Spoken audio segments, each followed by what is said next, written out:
नमस्कार मंडळी, पूजाच रेसिपी मराठीमध्ये तुमचं खूप खूप स्वागत आहे। आज मी तुमच्याबरोबर कच्चा बटाटा व रवा वापरून एक भन्नाट अशी रेसिपी शेअर करणार आहे, जी अगदी 4 दिवसांपर्यंत टिकेल व टेस्टलाही जबरदस्त असेल। त्याचबरोबर एक खास चटणीची रेसिपी आहे, त्यामुळे व्हिडिओ शेवटपर्यंत नक्की पहा। ही रेसिपी बनवण्यासाठी मी इथं 4 मध्यम आकाराच्या बटाट्याची साल काढून किसून घेतले आहेत व किस 2-3 पाण्याने स्वच्छ धुवून घेतला, कारण बटाट्यात भरपूर प्रमाणात स्टार्च असतो व बटाटा लगेचच काळा पडतो।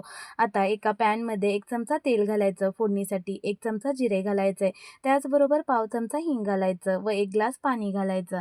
आता या पाण्यात आपण किसलेला बटाटा घालायचा, चवीनुसार मीठ टाकायचं व सर्व जिन्नस व्यवस्थित मिसळून घ्यायचे।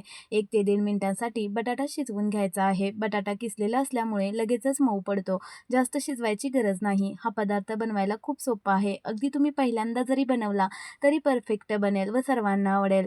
1 ते 1.5 मिनिटात बटाटा सॉफ्ट झाला आहे। आता यात 1 वाटी रवा घालायचा। या रेसिपीसाठी शक्यतो बारीक रवा वापरा। बटाट्याचा किस 1 वाटी होता, त्याच वाटीने 1 वाटी रवा घेतला आहे व 1 ग्लास पाणी वापरला आहे, आणि वाटीने म्हटलं तर 1.5 वाटी पाणी मी इथं वापरलं आहे। गॅसची फ्लेम लो ठेवून बटाटा व रवा मिसळून घ्यायचा।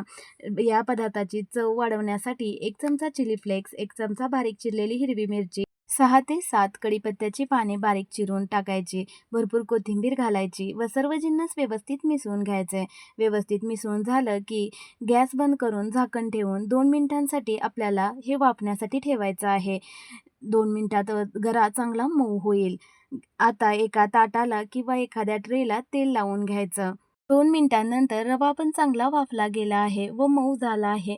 आता हे मिश्रण तेल लावलेल्या ट्रेमध्ये काढायचं, पाण्याचा हात घेऊन हाताने थापून घ्यायचं व थोडा वेळ सेट होण्यासाठी ठेवायचं। अगदी 4 ते 5 मिनिटात हे मिश्रण सेट होऊन जाईल। तोपर्यंत चटणी बनवून घेऊ। चटणीसाठी मिक्सर जारमध्ये सुकं खोबरं व शेंगदाणे घ्यायचे, त्याचबरोबर कोथिंबीर, हिरवी मिरची, लसूण पाकळ्या, पुदिना घ्यायचा। चटणी चटपटीत बनवण्यासाठी अर्धी वाटी दही घालायचं, पाव चमचा साखर घालायची, चवीनुसार मीठ घालायचं। गरज लागली तर थोडं पाणी वापरून मिक्सरला बारीक चटणी फिरवून घ्यायची। चटणीला तडका देण्यासाठी पॅनमध्ये 1.5 चमचा तेल घालायचं, फोडणीसाठी मोहरी, जिरे, कढीपत्ता घालायचा। सर्व जिन्नस चांगले तडतडले की वाटलेली चटणी घालायची व गरजेनुसार थोडं पाणी घालायचं। सर्व जिन्नस व्यवस्थित मिसळून घेऊन एक उकळी काढून घ्यायची। तुम्ही जर या पद्धतीने चटणी कधी बनवली नसेल तर एकदा नक्की बनवून पहा। एकदम चटपटीत, आंबट, गोड, तिखट, खूप टेस्टी अशी ही चटणी तयार होते। 5 मिनिटांनंतर हे मिश्रण पण सेट झालं आहे। अगदीच तुम्हाला गडबड असेल तर फ्रीजमध्ये 2 मिनिटांसाठी सेट करून घेऊ शकता। कडा सोडवून ट्रे उलटा करायचा, अगदी सहजच वेगळं होतं। आता चाकूने हव्या त्या आकारात कट करून घ्यायचं। मी इथं चौकोनी आकारात कट करून घेत आहे। मी बनवत असलेली रेसिपी तुम्हाला थोडी जरी आवडली असल्यास आपल्या चॅनलवर नवीन असाल तर पूजाच रेसिपी मराठीला आत्ताच सबस्क्राईब करा व बेल आयकॉन प्रेस करा, म्हणजे अशा नवनवीन रेसिपीचे नोटिफिकेशन्स तुम्हाला मिळत राहतील।